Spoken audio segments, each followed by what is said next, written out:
Did you know that bacteria that cause cavities, gum disease, even viruses in the mouth are contagious? We now know that inside a family, the oral health is oftentimes shared between the family members. That's because we use the same forks, spoons, we share food, sometimes we drink from the same cups.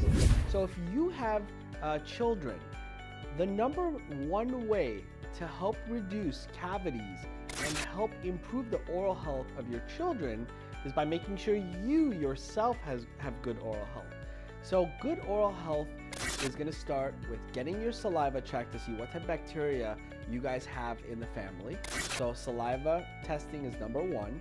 Making sure everyone is getting cleanings, including yourself.